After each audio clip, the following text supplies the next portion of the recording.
노화를 멈추거나 늦출 수 있는 약물을 지금 개발하고 있는데, 제가 스티븐 어스테드 교수로부터 몇 년 전에 직접 들은 얘기로는 임박했다.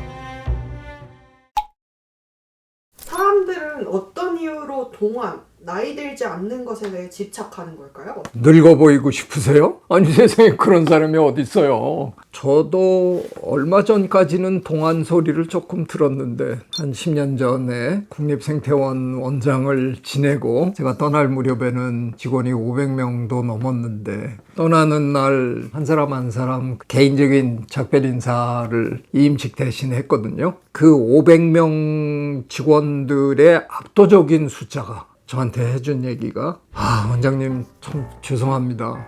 왜요? 지난 3년 동안 폭삭 늙으셨어요. 아니, 그거를 2번, 3번, 4번 들을 때까지는 괜찮았는데요. 이게 몇십 번을 들으니까 중간에 화장실에 갔을 때 거울을 한참 들여다봤습니다. 거울을 이렇게 보고 있는데 오바마 대통령님이 거울 안에 서 계시더라고요. 그전엔 가끔 들었습니다. 저도 제법. 근데 여기서 두 가지가 지금 겹쳐 있는데요. 하나는 장수, 하나는 젊음. 이게 두 개가 지금 겹쳐 있어요. 그 두 개념을 잘 생각해야 되는 거잖아요. 중환자실에서 몇십 년 누워 있는 건 아무 의미가 없는 거잖아요. 현대의학이 굉장히 많이 발달해서 확실히 옛날보다 우리가 오래 살죠. 그런데 좀 안타까운 건 우리 주변에 너무나 많은 어르신들이 오래 살긴 하는데 사는 그 기간이 주로 병원에 계시거나 병원을 들락거리면서 살고 계시는, 그건 좀 아닌 거죠. 지금 질문에 저는 오래도록 건강하게 살 수 있는 거, 그게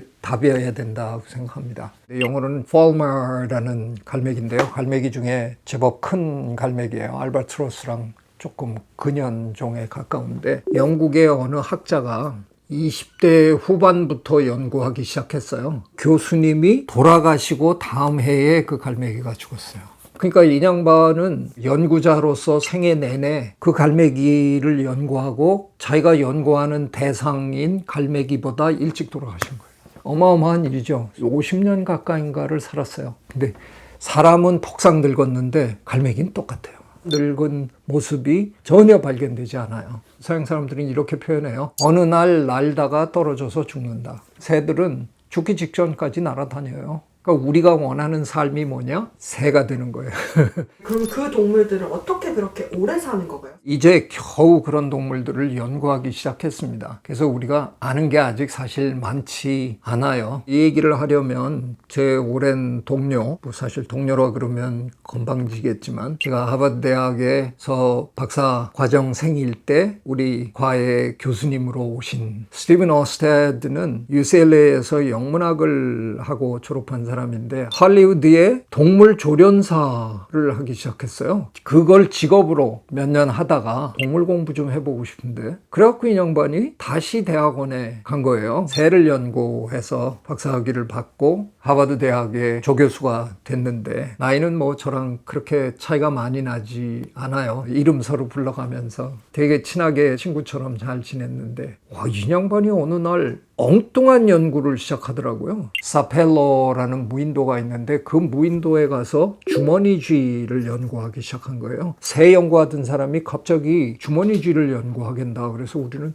제정신인가. 근데 그 양반은 아주 확고한 생각이 있더라고요. 주머니쥐는 오래 못 살아요. 수명이 1년도 안 된다는 거를 알고는 왜 얘네들은 이렇게 빨리 죽냐, 그 설명이 그렇게 탐탁하지가 않더래요. 그래서 그런 연구를 한번 해보겠다라고 마음먹고, 사펠로 섬에는 포식자가 없어요. 거기를 일부러 선택을 해서 포식자들이 들끓는 육지 주머니쥐들의 수명과 포식자가 없는 섬에 사는 주머니들의 수명을 비교해 본 거예요. 50% 이상 차이가 나는 거예요. 아주 간단한 진화적인 설명이 가능하거든요. 포식자들이 주변에 들끓으면 그 중에서 번식을 그나마 일찍 하는 엄마들은 그래도 새끼를 낳고 죽는 거죠. 그러면 그런 성향의 주머니쥐들이 선택받고 유전되고 진화하는 거죠. 그러다 보니까 육지에서는 주머니쥐들이 가능하면 빨리 번식을 하고 빨리 죽는 거죠. 그런데 섬에는 포식자가 없다 보니까 망고강산이 된 거예요, 얘네들이. 그래서 천천히 성장하고 천천히 번식하고 삶을 누리다가 죽는 거예요. 어떻게 보면 무지무지 단순한 거지만 거기서부터 노화 연구를 시작을 한 겁니다. 근데 그동안 노화 연구는 초파리를 가지고 연구한다든가 꼬마 선충을 가지고 연구한다든가 이분은 초지일관 그런 주장을 하는 거예요. 실제로 자연에서 살아가면서 얼마나 오랫동안 버티고 건강하게 사느냐 이걸 연구해야지 실험실에서 세포 안을 들여다보는 것만 가지고는 좋은 해답을 우리가 찾을 수가 없다. 고래가 또 굉장히 오래 살거든요. 코끼리가 오래 살고 고래나 코끼리는 우리보다 워낙 몸집이 크니까 세포 수가 우리보다 훨씬 많을 거 아니에요. 세포의 수가 많으면 많을수록 어느 세포에서 암이 발생할 확률이 그만큼 높아지겠죠. 그런데 암 발병률이 우리보다 훨씬 낮아요. 그러니까 그걸 연구해야 된다는 거죠.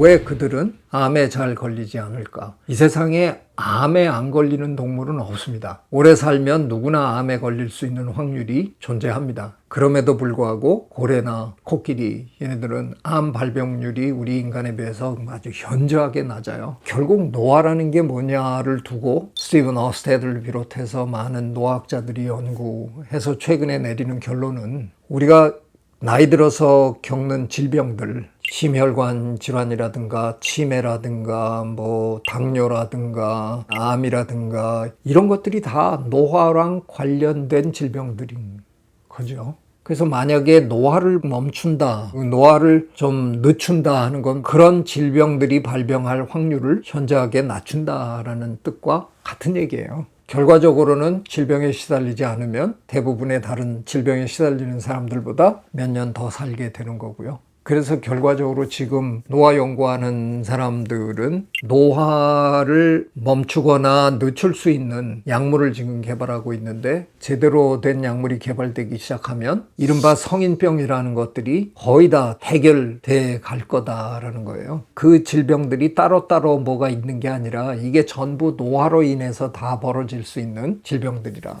거죠. 충분히 가능한 얘기죠. 전 영상에서 하버드 대학에서 노화에 대한 연구가 꽤 많이 진행되고 있었다고 하셨는데 지금 상황은 어떤가요? 제가 그때 한 분 대표적으로 얘기를 드린 것 뿐이고요. 데이비드 싱클레어라는 분인데 테드에 나가서 너무 떠벌려가지고 학자들 사이에서는 조금 과했다 이런 지금 공격을 좀 받고 있어요. 엘버트 아인슈타인 의과대학이라고 뉴욕에 있는 좋은 의과대학에 있는데 니어 바즐라이라는 브라질 출신의 교수님이 있어요. 굉장히 희망적인 결과들을 지금 많이 내고 있고요. 하여간 그분들이 지금 미국 정부에 끊임없이 지금 요구하는 게 있습니다. 오래전에 미국의 FDA가 비만을 질병으로 선언했었잖아요. 한번 생각해 보세요. 비만이 질병이냐, 노화가 질병이냐, 이건 차원이 다릅니다. 노화를 늦추거나 멈추게 해줄 수 있다라는 약물이 나온다든가 노화가 질병이다라고 선언하는 순간 영향받지 않을 사람은 제가 보기엔 이 세상에 없다고 봅니다. 이 약을 뭐 한 달간 정기적으로 잘 복용하시면 10년을 더 사실 수 있습니다. 뭐 이러면 복용 안 할 사람 거의 없거든요. 굉장히 비싸다 그러면 은행 대출 받아서 아마 드실 거예요. 이해가 안 되시나요? 은행 대출을 예를 들어서 5천만 원을 받았다. 그런데 10년을 더 살았다. 5천만 원 벌어서 갚으면 되는 거잖아요. 10년 동안 5천만 원만 벌겠어요? 열심히 노력하면 몇 억이라도 벌 텐데. 그러니까 이거는 무조건 해야 되는 거예요. 얼마나 거대한 시장이 폭발하겠나 상상을 초월하는 거죠. 제가 스티븐 어스테드 교수로부터 몇 년 전에 직접 들은 얘기로는 임박했다. 미국 FDA가 승인할 시점이 임박했다라고까지 얘기를 하더라고요. 지난 3년 동안 평소에 제약회사에 아무 관심도 없으신 분들도 파이저라는 회사에 대해서 다 알아버리셨잖아요. 네, 파이저가 지난 3년 동안 코로나 백신으로 어마어마한 돈을 벌었습니다. 그런데 파이저는 지금 노화 약물 준비해가지고 허가 승인 절차를 기다리고 있답니다. 만약에 그게 다 되기 시작하면 제 생각에 세계 시가총액 이 회사들의 순서가 바뀌지 않을까 그런 예측도 조심스럽게 해봅니다. 150살, 200살 이렇게 살게 되면 세상은 어떤 식으로 변할 것 같으세요? 우선 150살까지 살게 되느냐 하는 얘기 조금 하고 할까요? 스티븐 어스테드가 오래전에 쓴 책이 인간은 왜 늙는가라는 책인데요. 2150년 전에 150세를 사는 사람이 나타난다. 굉장히 뜻밖의 얘기였어요. 왜냐하면 어스테드는 진화생물학자이기 때문에 진화생물학계에서는 그동안 거의 뭐 확고하게 우리들이 모두가 다 받아들이던 개념이 있었거든요. 인간의 최대 수명은 120을 넘지 못한다.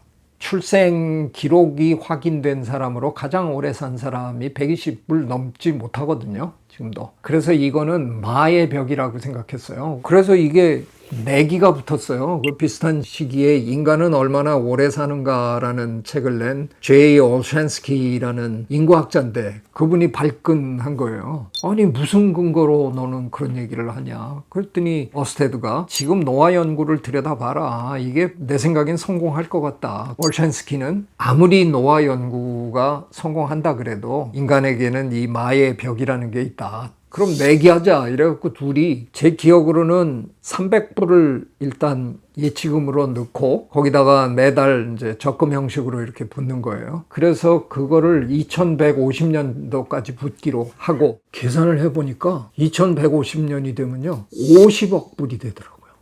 누구든 죽으면 가족이 계속 부어주기로 어쨌든 2150년까지 기다려서 2150년 이전에 150세를 사는 사람이 나타나면 어스테드가 이기는 거고 2150년까지 기다렸는데 150세 이상 사는 사람이 안 나타났다. 그럼 올챈스키가 이기는 걸로 재밌는 일이 벌어진 겁니다. 저희 생물학자들은 투표를 되게 좋아하거든요. 무슨 일 터지면 다 투표해요. 자, 올챈스키 대 어스테드 투표가 벌어졌어요. 저는 올챈스키에 찍었어요. 저는 어스테드의 인간은 왜 늙는가를 번역해 준 사람입니다. 그 사실을 발견하고 스티브가 저한테 야 너는 내 친구고 내 책 번역도 해줬고 너는 어떻게 저쪽에 가서 서? 웬만하면 내가 같이 가고 싶은데 그 책에 보면 지구촌 어딘가 유치원에서 놀고 있는 여자아이다 이렇게까지 지목을 했어요. 너무 억울하지 않냐고. 나도 같이 지금 살고 있는데 누군진 모르는데 걔는 150세를 썼네.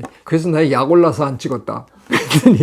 근데 지금 그게 잘못하면 어스테드가 맞을지도 모른다는 게 지금 분위기입니다. 심지어는 올챈스키도 어스테드와 함께 FDA에 같이 가서 러비를 했다고 합니다. 150세까지 살 수 있는 연구를 허락해달라 하는 데는 동참했어요. 진짜 이분들의 생각이 현실이 된다. 그러면 마의 120세가 무너지는 그게 어려운 거지. 그게 일단 무너지면 150이 문제가 아니고요. 200이 될 수도 있고 300이 될 수도 있고 1000년이 될 수도 있는 거죠. 그러면 뭐가 문제입니까?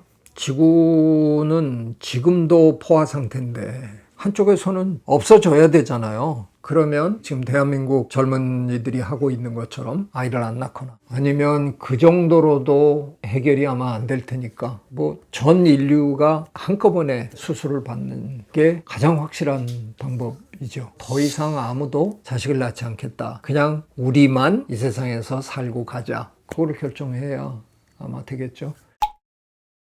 교수님이 그러면 오래 살고 싶으세요? 대답 잘해야 되는데 남들이 다 오래 사는데 혼자 먼저 가고 싶지는 않습니다. 답이 됐나요? 다 같이 오래 살기로 하면 저도 그냥 오래 살아줄랍니다.